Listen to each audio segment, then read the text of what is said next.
Hello and welcome to Wakeup. बच्चों, आज की इस वीडियो में हम डिस्कस करेंगे प्री बोर्ड मैथ्स का क्वेश्चन पेपर जो आपकी क्लास 10th में पिछले साल पूछा गया था। ओके, सो अगर आप 2023-24 के बोर्ड एग्जाम्स देने वाले हो तो आपके लिए वीडियो बहुत हेल्पफुल होने वाली है। ओके, तो बिना किसी देरी के चलिए शुरू करते हैं क्वेश्चन नंबर 1 से।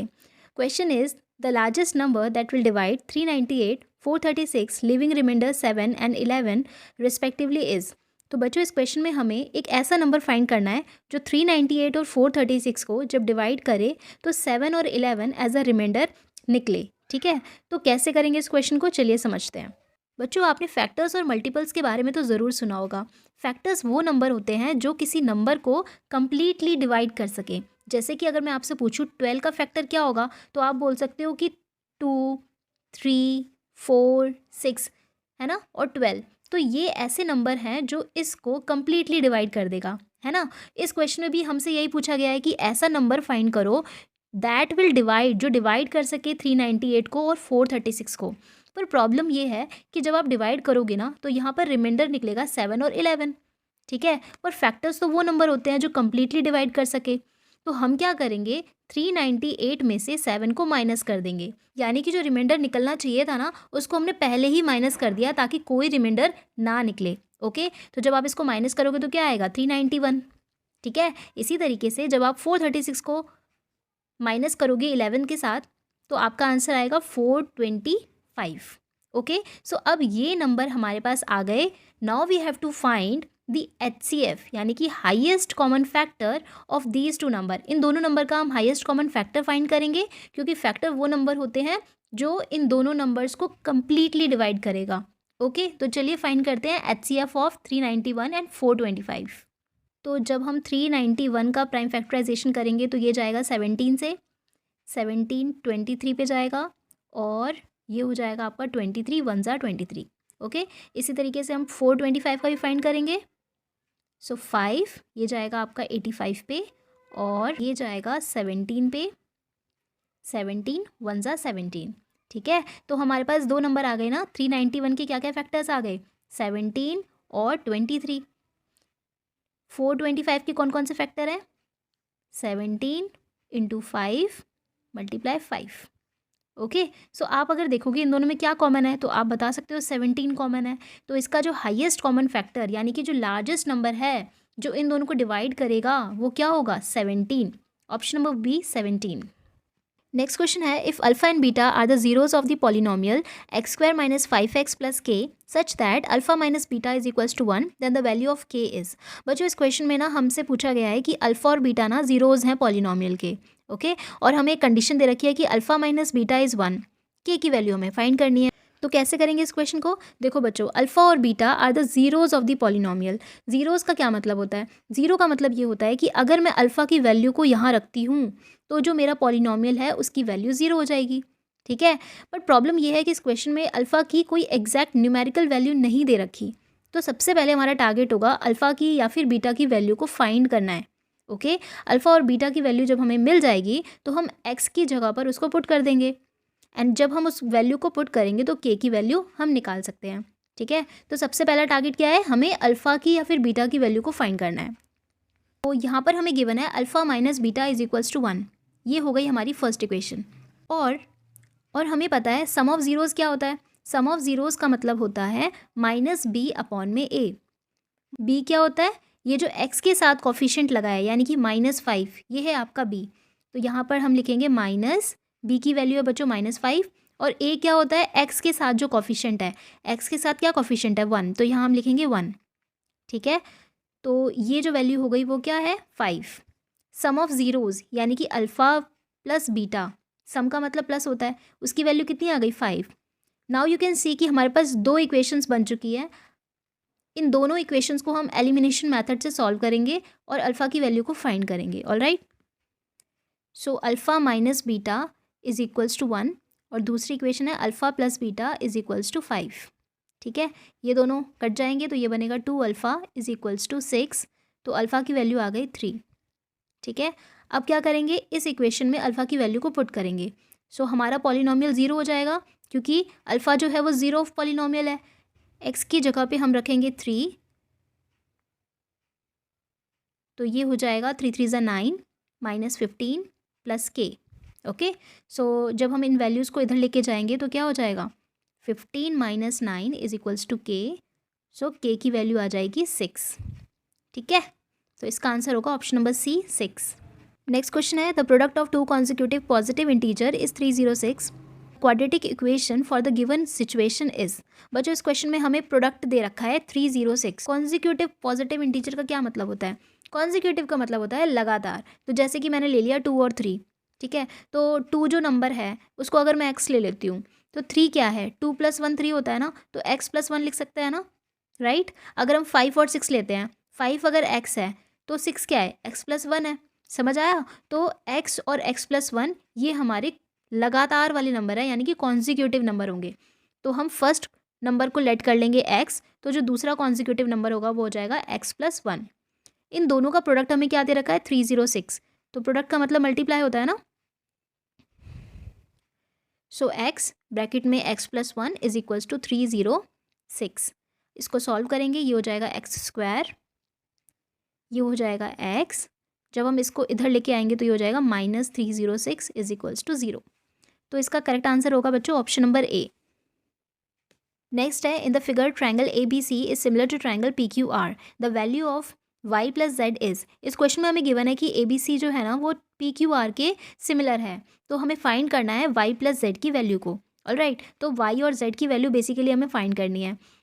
इस क्वेश्चन में हमें गिवन है ना ABC सिमिलर है PQR के, इसका मतलब क्या है कि इनकी जो साइड का रेशियो होगा, यानी कि AB अपॉन में PQ is equal to BC upon में QR is equal to AC upon में PR।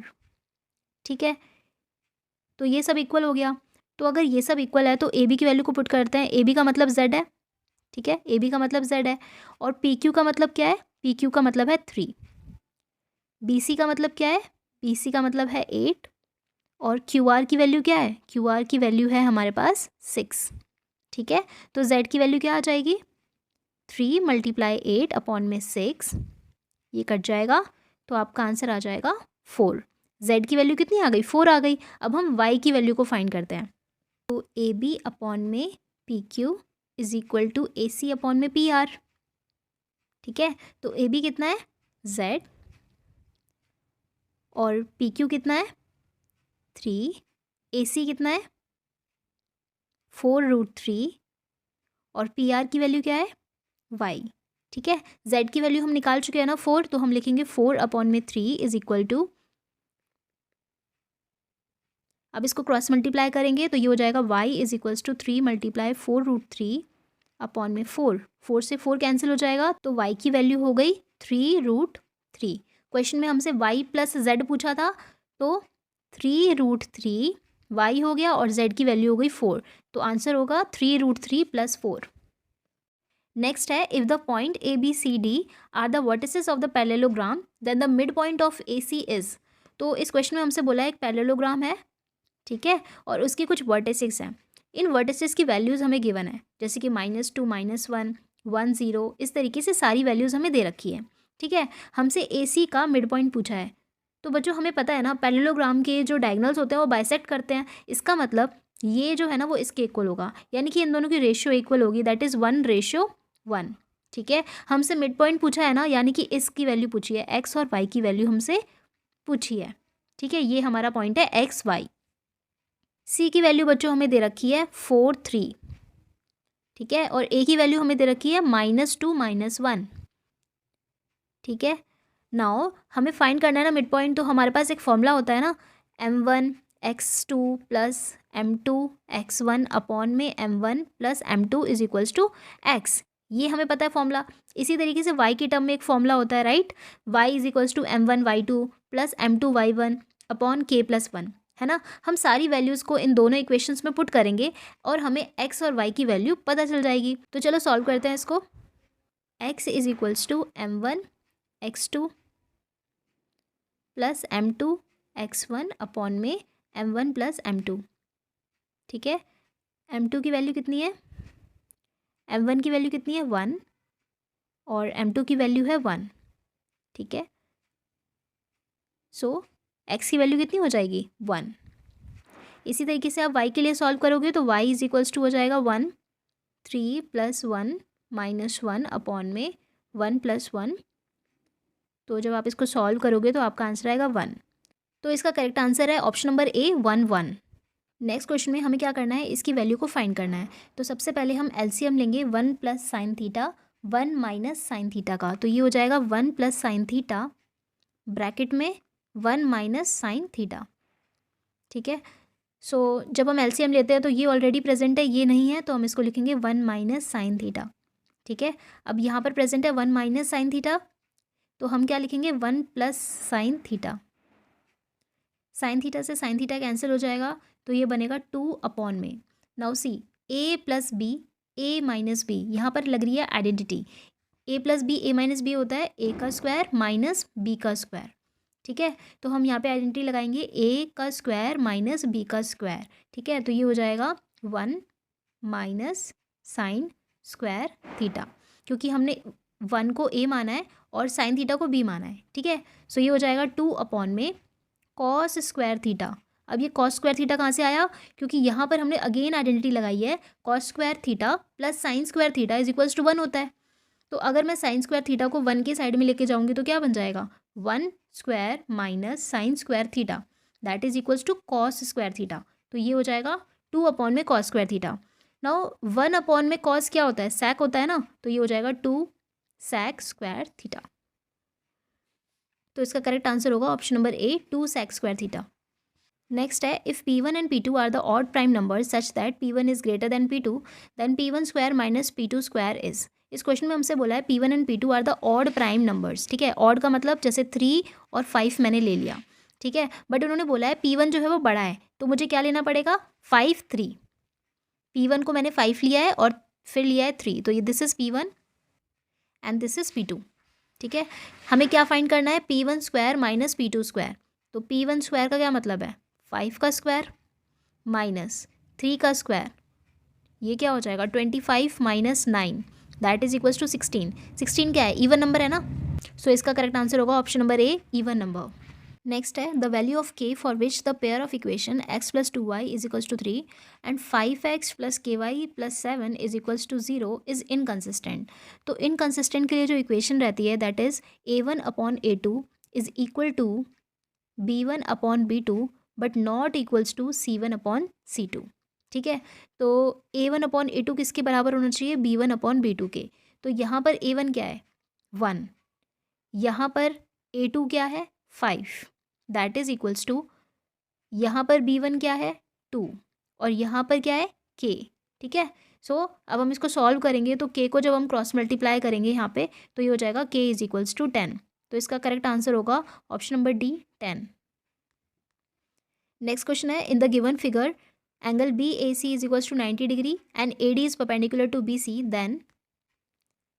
तो इस क्वेश्चन में हमें फाइंड करना है इनमें से कौन सी इक्वेशन इस ट्राइंगल के लिए एक्यूरेट है, सही है। ठीक है, ये हमें फाइंड करना है। तो कैसे करेंगे, सबसे पहले हम 2 ट्राइंगल्स को चूज़ करेंगे और उनको सिमिलर प्रूफ करेंगे। जब 2 ट्राइंगल्स आपस में सिमिलर हो जाते हैं तो उनके कॉरस्पॉन्डिंग साइड्स की रेशियो भी इक्वल होती है।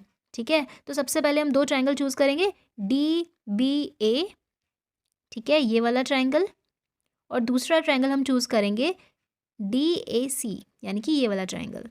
ठीक है, तो अब इसको कैसे सिमिलर हम प्रूफ करेंगे, तो फर्स्ट चीज़ हो सकती है हमारे पास क्या, कि जो एंगल D है ना वो किसके बराबर है, इस वाले एंगल के बराबर होगा। ठीक है, so in triangle DBA and triangle DAC किसके बराबर होगा, angle 1 is equals to angle 2 90 degree each. ठीक है, दूसरी चीज़ हम लिख सकते हैं कि जो एंगल B है वो इस एंगल के बराबर होगा यानी कि DAC के बराबर। एंगल B जो है वो DAC के बराबर होगा, पर ऐसा क्यों, वो इसलिए बिकॉज दोनों ही एंगल 90 माइनस C के बराबर है।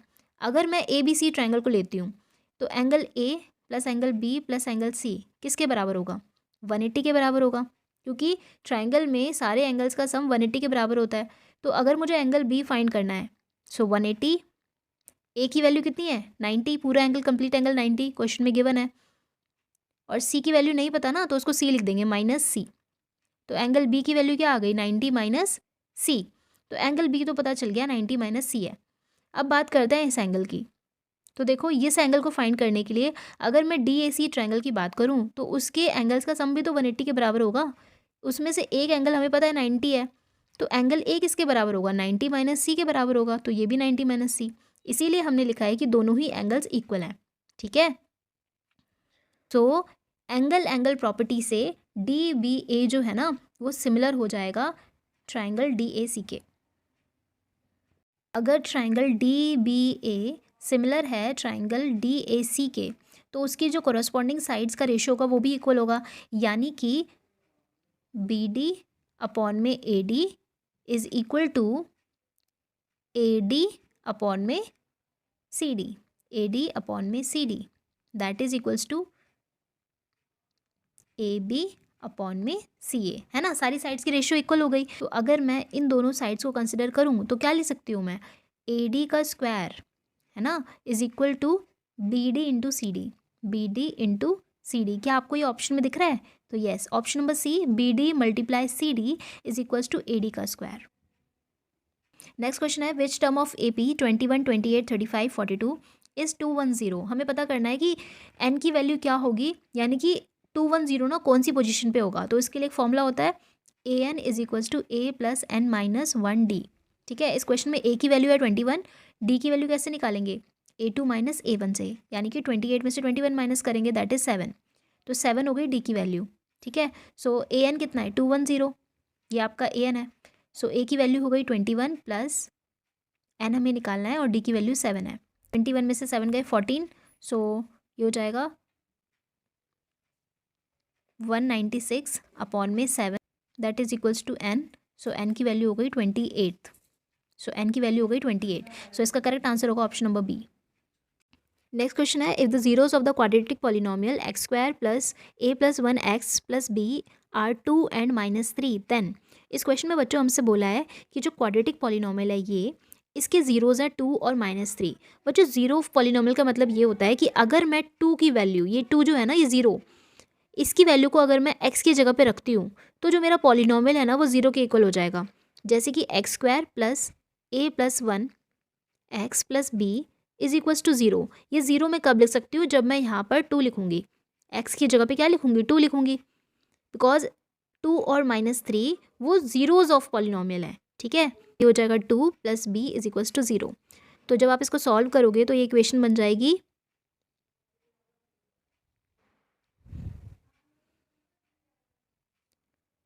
2a plus B is equals to -6।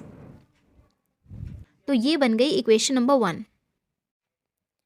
अब इसी तरीके से आपको -3 की वैल्यू को भी पुट करना है। ठीक है, जब आप -3 की वैल्यू को पुट करोगे तो आपकी जो इक्वेशन आएगी that will become 3a minus B is equals to 6। अब आपके पास दो इक्वेशन हो गई। पहली इक्वेशन थी 2a plus B is equals to -6, तो दिस इज इक्वेशन नंबर 2 और ये हो गई आपकी इक्वेशन नंबर 1। अब इन दोनों को ना एलिमिनेशन मेथड से सॉल्व करना।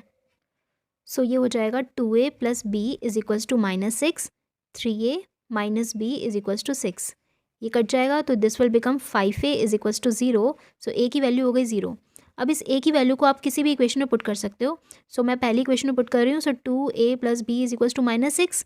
सो a की वैल्यू तो 0 है तो ये तो 0 हो जाएगा, है ना। तो b की वैल्यू कितनी आ जाएगी -6। तो a की वैल्यू हो गई 0 और b की वैल्यू हो गई -6। तो आंसर होगा option number D. Next question है AOBC is a rectangle whose 3 vertices AOB the length of its diagonal is. तो इस क्वेश्चन में हमें एक रेक्टेंगल गिवन है, ठीक है, और उसकी वर्टिसेस हैं AOBC और इन सभी की वैल्यू हमें पता है। A की वैल्यू इज़ 0 3, O की वैल्यू है 0 0, B की वैल्यू है 5 0 और C की वैल्यू हमें गिवन नहीं है। क्वेश्चन में हमें डायगोनल फाइंड करना है तो डायगोनल ड्रॉ कर लेते हैं AB। तो डिस्टेंस फॉर्मूले से हम इसको फाइंड कर सकते हैं। डिस्टेंस फॉर्मूला क्या होता है, x2 माइनस x1 का whole square plus y2 minus y1 का होल स्क्वायर। ठीक है, तो x2 कितना है बच्चों, ये रहा आपका x2 दैट इज़ 5, x1 कितना है 0, ठीक है, y2 कितना है 0 और y1 क्या है 3। ठीक, तो ये हो जाएगा 5 5 ज़ा 25 और 3 3 ज़ा 9। So this will become under root 34. So the correct answer is option number C, under root 34. Next question है the curve surface area of the cylinder is 264 and the volume is 924 centimetre, the ratio of its height to its diameter is. इस question में हमें curve surface area given है। Curve surface area of cylinder क्या होता है 2πr/h, है ना, और वॉल्यूम का मतलब क्या होता है πr²h। ठीक है, इन दोनों की वैल्यू हमें गिवन है कितनी 264 और वॉल्यूम कितना है 294। ठीक, पाई से पाई कट गया, आर से आर, एक आर बचेगा, एच से एच, तो ये बचा 2/r इज इक्वल्स टू, जब इसको कट करोगे तो ये हो जाएगा 2/7। सो ये हो गया 2/7, तो आर की वैल्यू हो जाएगी, क्रॉस मल्टीप्लाई करेंगे तो आर की वैल्यू आ जाएगी 7। ठीक है, नाउ जो हमारा कर्व सरफेस एरिया होता है उसकी वैल्यू कितनी है 264 है ना, और हमें आर की वैल्यू भी पता चल गई है दैट इज 7।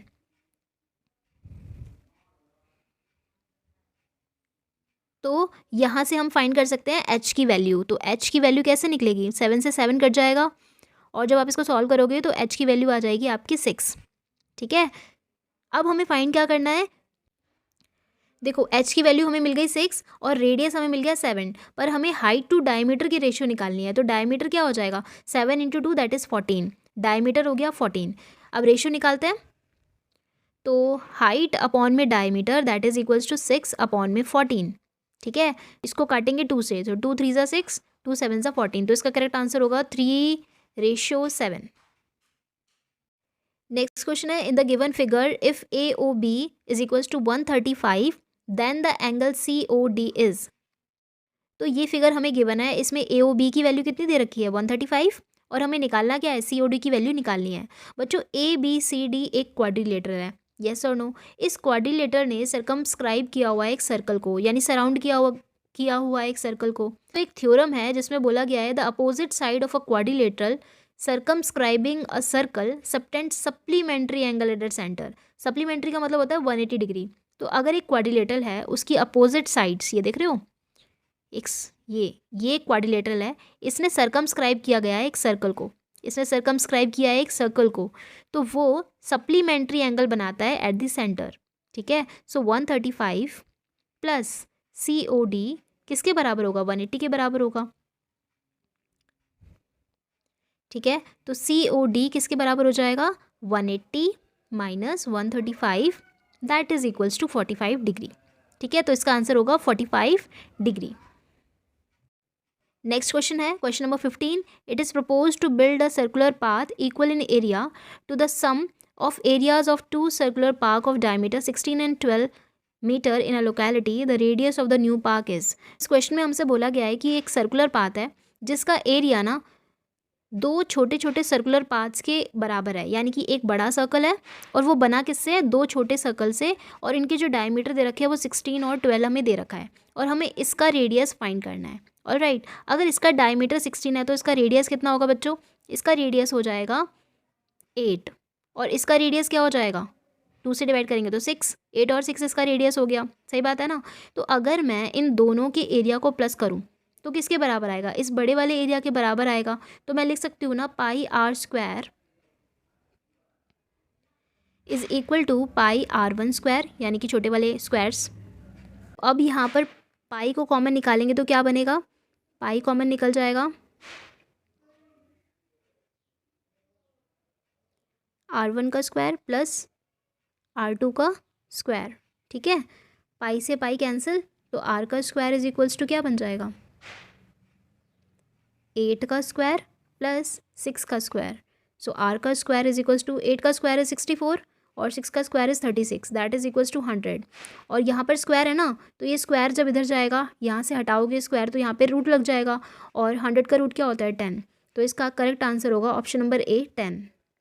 नेक्स्ट है in the figure AB is the diameter of the circle centred at O, BC is the tangent to the circle at B, if OP bisect the chord AD and angle AOP is equals to 40 degree then BCD is. इस question में ना हमसे पूछा गया है कि बताओ BCD angle कितना होगा, यानी कि ये वाला एंगल हमें फाइंड करना है।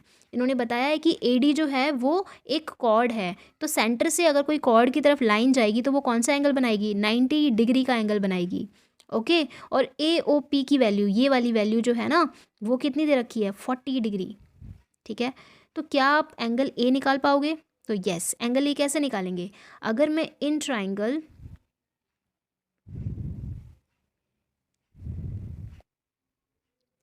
तो अगर मैं ट्राइंगल ए ओ पी की बात करूं तो इसके अंदर angle A plus angle O plus angle P किसके बराबर होगा? 180 के बराबर होगा।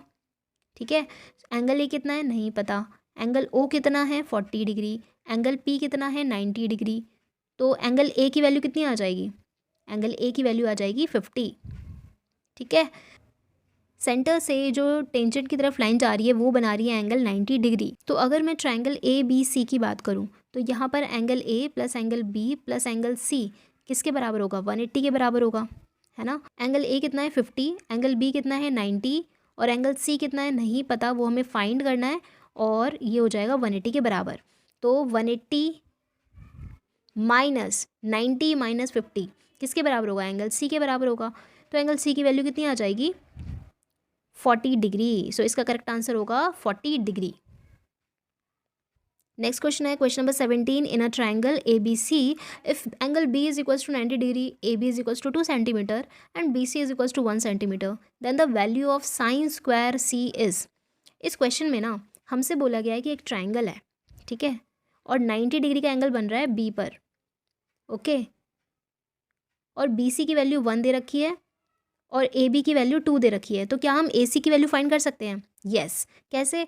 हाइपोटेनस का square is equals to perpendicular का स्क्वायर प्लस बेस का स्क्वायर। तो हम ये वाला फॉर्मूला जल्दी से लगा देते हैं ताकि हमें हाइपोटेनस की वैल्यू पता चल जाए।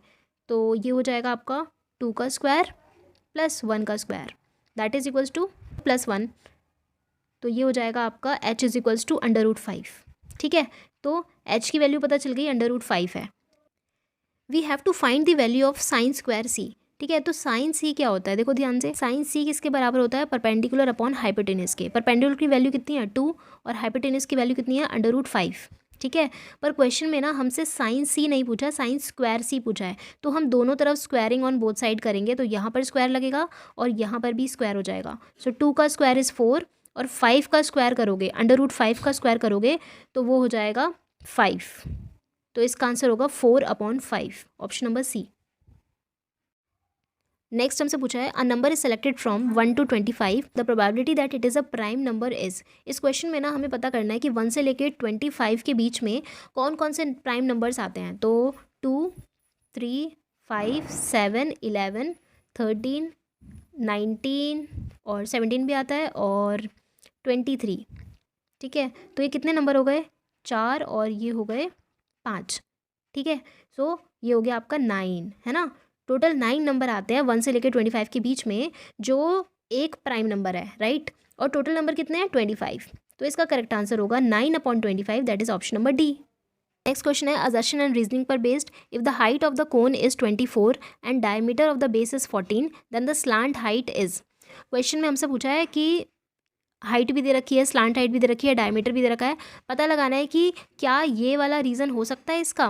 तो कैसे करेंगे? सबसे पहले हम फॉर्मूला लगाएंगे, एल का square is equals to R का स्क्वायर प्लस एच का स्क्वायर। ठीक है, स्लांट हाइट कितनी है? 15 का स्क्वायर करेंगे और रेडियस कितना दे रखा है? बिकॉज हमें डायमीटर 14 दे रखा है तो रेडियस हो जाएगा 7। सो 7 का स्क्वायर और हाइट कितनी दे रखी है? 24, सो 24 का स्क्वायर। जब इसको सॉल्व करेंगे तो ये हो जाएगा हमारा 225 is equals to this will become 49 and 24 का स्क्वायर होता है 576। ठीक है, तो वी कैन सी कि ये वैल्यूज़ जो है वो ये बड़ी है, ये छोटी है, राइट। इक्वल तो नहीं है, इसका मतलब फर्स्ट स्टेटमेंट तो रॉन्ग है, बट जो सेकंड स्टेटमेंट यानी रीज़न जो दे रखा है वो बिल्कुल करेक्ट है। So A is false but R is true, तो डी इसका ऑप्शन हो जाएगा। नेक्स्ट है assertion for y is equals to 6 the distance between point P and Q is 10। तो क्वेश्चन में हमें y की वैल्यू कितनी दे रखी है? 6। ठीक है, इस क्वेश्चन में आपका ये हो जाएगा x1, दिस इज़ y1, 10 हो जाएगा आपका x2, y की वैल्यू 6 दे रखी है और ये हो जाएगा आपका y2।